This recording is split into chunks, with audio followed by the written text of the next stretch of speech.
Welcome to the Diverse Boss Podcast, where we will help you dig deeper into your life's purpose so that you can live and not just exist. We're your hosts, Jen, Mayra, and Uche. We'll be keeping it real about everyday life where anything goes. Hey guys, welcome back to another episode of the Diverse Boss. We are so excited to be here with you guys today. And today I'm actually even more excited to talk about this topic that we came up with. We're going to talk about how to turn your passion into a business. But before we get into all that, I just want to remind you guys to check us out on CGM TV. It's available on Roku, Amazon, your mobile phone, pretty much everywhere. And also be sure to check out our social media as well as our website, thediverseboss.com. So, yeah. How are you, ladies? Girl, we're doing good. Good? Yes. Look at your hair. I know, right? This is actually experimenting. I didn't get the purple memo. Girl, me neither, because I went to the store for black, but they didn't have it. It was sold out. So, really? Yeah. that's for another podcast. Don't worry. So yeah, how to turn your passion into a business. And first of all, I love the word passion. Mm-hmm. Because if you're not passionate about something and you start turning it into a business, you go into business making money. Yeah. But your main goal, money is good. Great. Right. But the main goal of starting a business should be making a difference. Yeah. And with passion is going to help you build the resilience. Because, like I was passionate about fashion and I started Uche exclusive until I had the rude awakening. The way she said, she just told I had the rude awakening that, girl, like there's going to be so failure sometimes. Yeah. Business is hard. Like business is difficult. So if you're not passionate about it, you're not going to be able to build resilience. You're not going to be able to, when things don't go your way, you're going to give up. Mm-hmm. So first of all, that word passion is really, really essential in it because, when you fail, and it's okay to fail, when you fail, you just look for another way to go into it. Right. So, yes. So, That's the only thing that keeps me going. And I'm with Uche, like the failures, because I've had a lot of them, child. I think it's I'm gonna just talk about one passion, finance. That is a passion. And I think I discovered that passion because, at first, it was discovered because I needed money, to start my clothing line when I was 16. Mm-hmm. So I got into trading because of that. But one thing I never knew is that I don't know how to control money.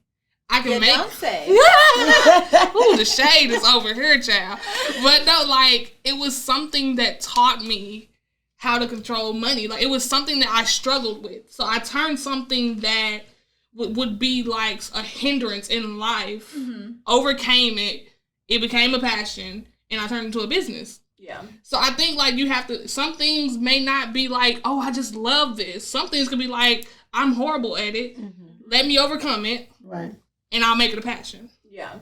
So I think that's one thing. And for me, the first 3 to 4 years of trading, I was horrible. Yeah. Good thing I stayed with my parents. Thank God. I was older, 24, but that don't make no difference. I was staying with them, so I was able to test out different strategies. But I lost a lot of money. If you look at my older portfolio, it was bad. It was very bad, and it was just but I kept coming back. Yeah. And I kept coming back, and my mom was like, Jen, just give up. It was that bad. Because she was please go get a job. I know. I was she was just super supportive. She so for her to tell you to stop, y'all don't understand. One time, there was, you know how you get a statement every month from the bank? Yeah. You'll get a statement from your brokerage account. It came to the address. My mama got the mail, and she opened it because she thought it was a check. It was her telling her that I lost $2,000 in a day, and I didn't have no money to give her on bills when I was staying with her. She was like, "Give up," but I kept going. I'm not doing this. And I kept, and obviously now it works out, but you just have to love it more than the losses. You have to love it more to keep going because you just But hold on, y'all. Sometimes y'all just need to give up. Sometimes it's just really not for you. Can't force but the thing is, if it's your passion, though. No, sometimes Uche, and you go into it the right way. That's the thing. The right way. The passion is not enough. Yeah. Now, when you want to turn it into a business, you don't just go into it. You have to educate yourself. You have to go into learning about it. You have to seek advice, and you have to volunteer. If there's a company that does what you do, you can get hired. No matter how much you're being paid to do it. If you can go to that extent, learn the ropes. Because if you learn, I read something yesterday that said average people learn from their experiences, but smart people learn from other people's experiences. So if you go into it the right way and attack it the right way, you might fail, but you would come back. Like you're gonna keep Uche was 2014 December, right? But I didn't actually start seeing the effect of it until last year, the beginning of last year. Like if I didn't keep researching on, what better can I do? How you can do it better, Then, it can, some people, I'm passionate about it and they go into it. No, that's not enough. Yeah. You're already setting yourself up for failure. And then research your competition. Like, you don't need to copy them, but find out what they're doing. What are the loopholes? What are they not doing right? Right. Yeah. Then you try to make a difference. That helps you to stand out. Yeah. So I believe that, if it's your passion and you want to turn it into a business, if you do it the right way, don't give up. It's eventually going to click. Okay, Uche, so let me ask you a question for you. Because I'm with that, because I've been in trading game for 10 years, and it ain't always been, the last 8 has not been great. See? So what if you're picking up the 8 here? But no, what about like the people that want to be rappers that started at like 18, now they 60? You know what? We're not. So I'm just asking, at what point do you just say, okay, friend, it may not be for you? Thank you for bringing that up. You have to have the passion and you have to be talented too. I am done. So I'm going to add one more, friend. Step 3, you have to be talented. You have to have the passion. And you got to have discernment, because God may not be telling you to be a rapper. He may be telling you to be a producer. He may be telling you to have a record label. He may be telling you to be a photographer. You just have to have discernment. I'm just saying. But it's still towards the industry, though. It is. You just may not be the one to be in the front of the camera. You may need to be behind the camera. I'm just saying, you got me down. But if it's your passion, you should still do it for fun. Don't turn it into a business. Don't turn it into a business. Yeah. Just do it for fun. Don't spend your rent money going to the studio. He know who I'm talking to. Don't spend your rent money going to the studio. You need to have the talent, though. The talent, passion is not enough. If but I ain't even gonna say you gotta have a talent. You just need to know if it's for you. Because some people in the industry singing and dancing and rapping and stuff ain't got no talent. But they just may have the personality that's to be a celebrity, so we still listen. It just means, is it for you? It may not be for you. Okay, I'm gonna take over this conversation now. We need you. Because we gonna be. I'm gonna save her before she. I'm just saying, it may not be for you. So I feel like Jen is more established with like the Princess of Wall Street and all that she's got going on. Uche is more established with her Uche exclusive line. On the other hand, I feel like I'm still in the starting stages, and it has a lot to do with some things that Uche said earlier. When I knew that I wanted to do something other than my 9-to-5, I was about 18 or so. I graduated high school and I knew that I wanted to do something else. And my passion, I'm gonna say at the time, because it's still my passion now, but I was more invested at the time, was makeup. And it was at that time frame where YouTube was coming up, and YouTube was like the go-to, like, be in the beauty community type of thing. So I started a YouTube channel. And I did makeup tutorials as best as I could, because I had like zero knowledge of like iMovie and editing and all that stuff. So I did that, but because I wasn't disciplined enough and I wasn't patient enough and I didn't put in as much as the work that I thought, like I never knew that it took so much work to have a successful platform. I just thought I'll shoot a few videos, I'll do the editing, I'll upload, and then the views will just come. No, you have to do promotions, you have to make sure you network, you have to kind of like dib and dab into everything to expose yourself, and that's something that I didn't do. Not only because I wasn't dedicated, it was just more so like it had a lot to do with the confidence, because I had the issue of comparing myself to the next person that was doing makeup. And then after a while, I just once I was freelancing, like again, I just always had the issue of comparing myself to other artists. So I never felt that I was like good enough to keep going. So I ended up quitting. And it's probably one of the biggest regrets that I have, because I feel like had I kept going at the time, because like I said, YouTube at the time was just starting up. Like it wasn't as big as it is now. So had I started, I could possibly have been like the next influencer that's out now. But that's just, you know, something that, you know, you live and learn. So now I know that any business that I start will need to have discipline, and I will need to be, you know, sometimes passion isn't enough, unfortunately. Yes. Like you have to put in the work.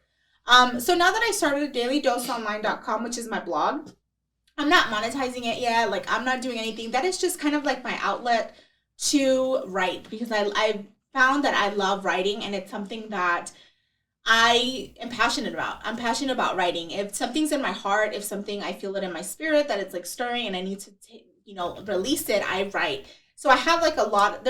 Right now my page is pretty blank, but there's so many drafts that I've typed up and everything, and I'm just waiting for the right moment to share it.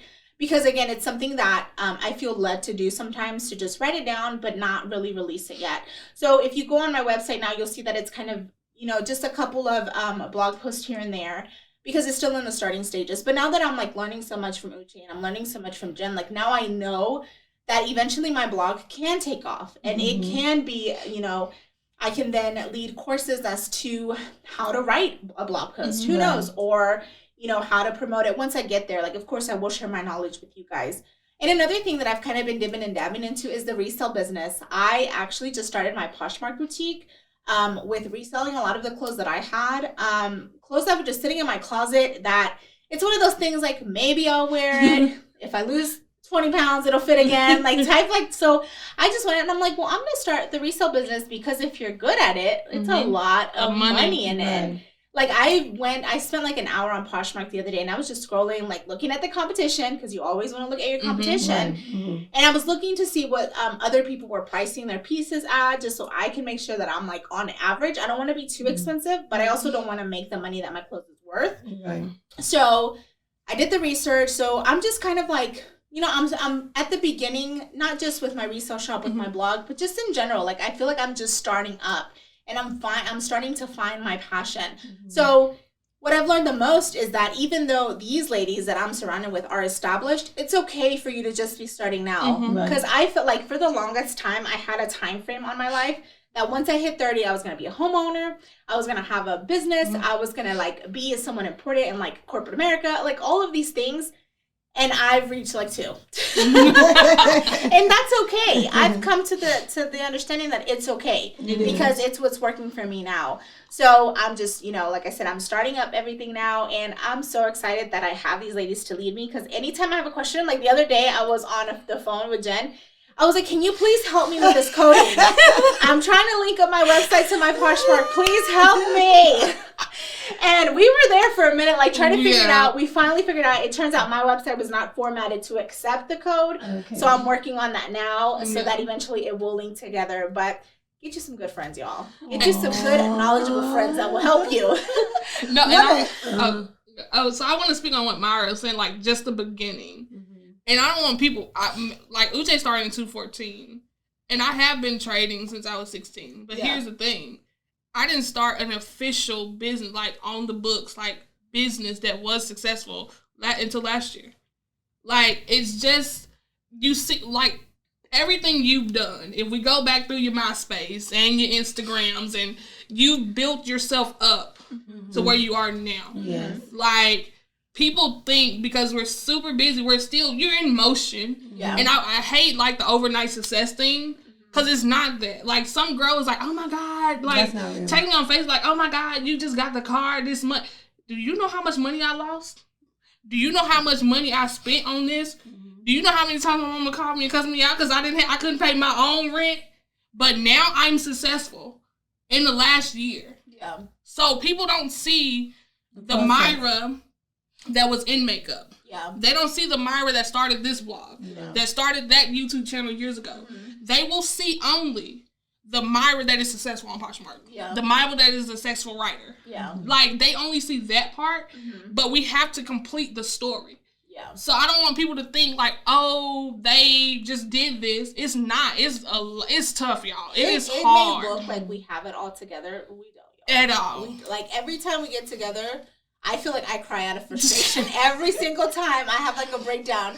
Because it's so hard. Then I gotta have my confessional. Right? I'm like, oh Lord, I gotta know what I'm going through. And it's you know, I feel like a lot of the times when it comes to business, we only want to show the success. And yes, success is good because when you talk about success, it motivates not only you, it motivates your audience, it motivates those around you. So yeah, you want to talk about success, but we're human. It's not all success. It's a lot of failure. It's a lot of trial and error. Trust me, we have had a lot of trial and error. When we started The Diverse Boss, we weren't in a studio. We weren't, you know, we didn't have producers. We didn't have a manager. We didn't have none of this. Uche bought 2 small chairs.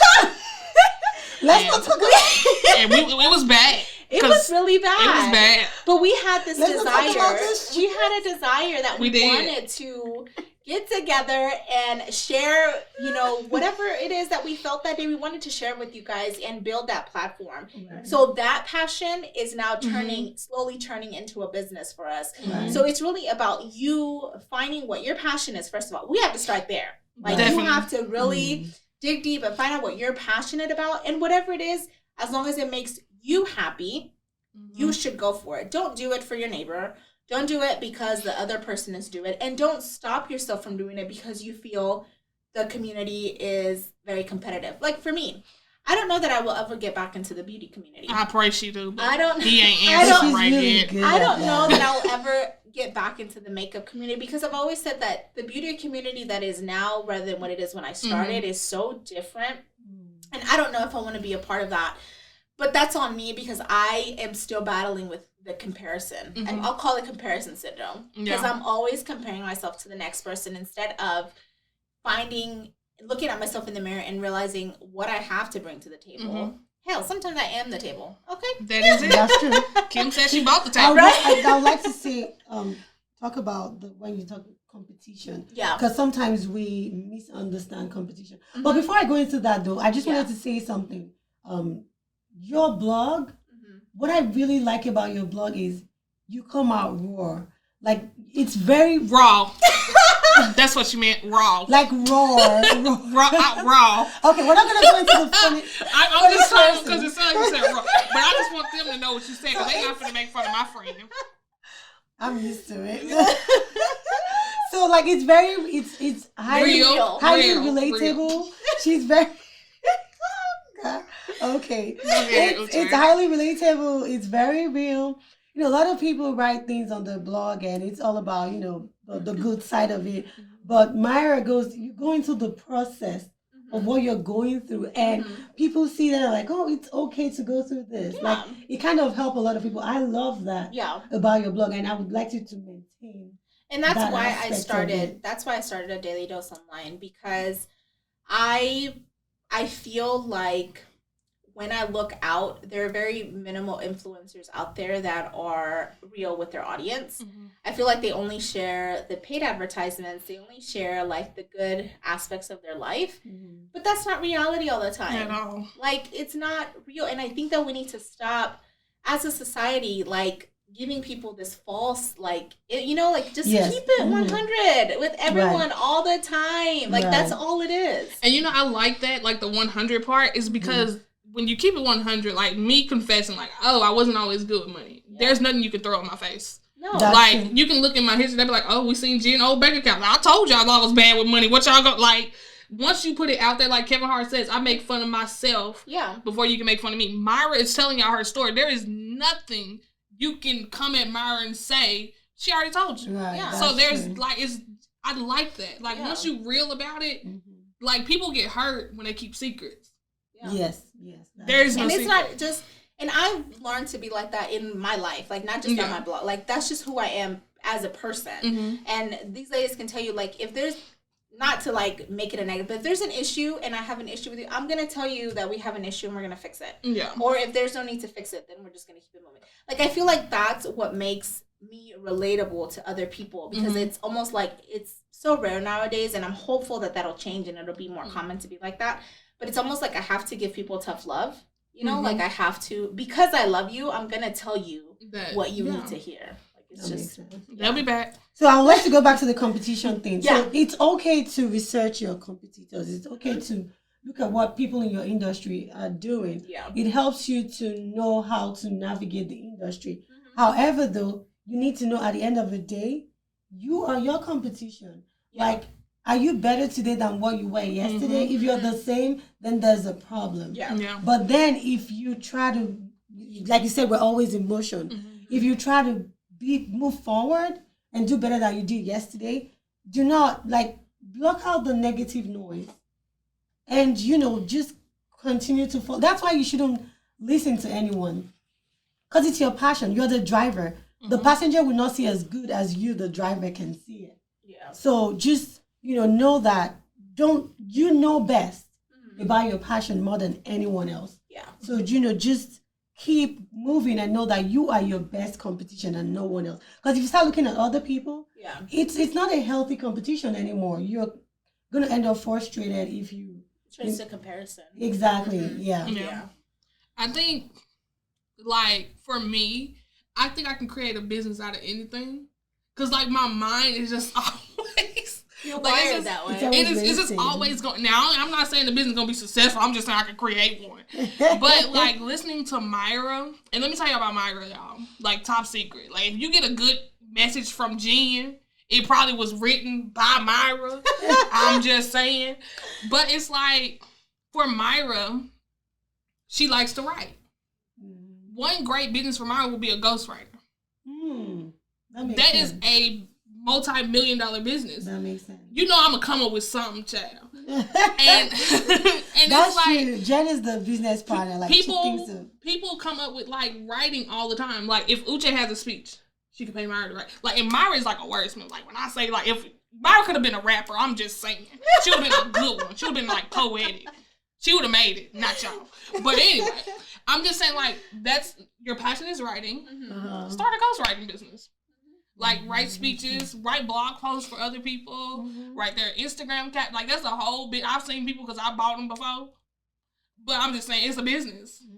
That makes sense. And it's simple. Get you a little Squarespace website, put your services on one page. They can click, book. That's it. $20 a month. Like, there's anything that you want to do. It's a business. We'll talk offline about that. That's message us and we'll tell y'all what business you need to start. I got you. I'm gonna charge you, but I got that's a whole nother business. I'm gonna put a consultation link on my Instagram. Don't worry about it. I got y'all. Another thing that I would like to note is consistency. Now, you're passionate about this thing, but today you come out with this one, and tomorrow you come out with another thing, and people are like, is this person confused? How do they get to trust you? But that's the truth, though. Like, how do they get to trust you? For example, you're passionate about, I'm going to use myself as an example. Okay, so I'm a customer service coach. I train in customer service. So when I decided to turn it into a business, at first, no one was hiring me. So I'm like, okay, maybe I can also do motivation and this and that and that. Like, I was confused. Like, who wants to trust who is confused? But then when I circled back to know, at the end of the day, this is my passion. This is what I'm going to do. I'm going to stick to this regardless of, whatever. That's when it eventually clicked. So you just have to be consistent and let people know when they think blog, they think Mayra. When they think motivation, they think Mayra. When they think fashion, they think Uche. When they think finance, they think Jennifer. But when you're like all over the place, just because you tried this, your passion, and you're not making money, and you weren't patient enough, you're like, oh, let me try your this name one. Don't even come up. This person said she tried this, and then she was making money. Let me do this. Oh, tomorrow is this. Like, no one is gonna remember you for anything, and they're not gonna trust you as well. So consistency does. So to recap, matter a lot. Consistency. Discernment. Discover the passion. So discover your passion, be consistent, make sure that you are educating yourself in the business that you're going into. And then at the end of the day, just have fun with it. Have fun and make sure that you're enjoying what you're doing, or else it's just going to turn into another job, and then you're going to hate it, and then it's never going to go anywhere. Speaking from experience. Yes. But yeah, so thank you guys so much for joining us today. We really enjoyed this topic. If you have any ideas or topics that you want us to discuss or go more into detail, or even about this, if there's something about here you want us to elaborate on, definitely let us know. And yeah, we'll see you guys next week. Bye.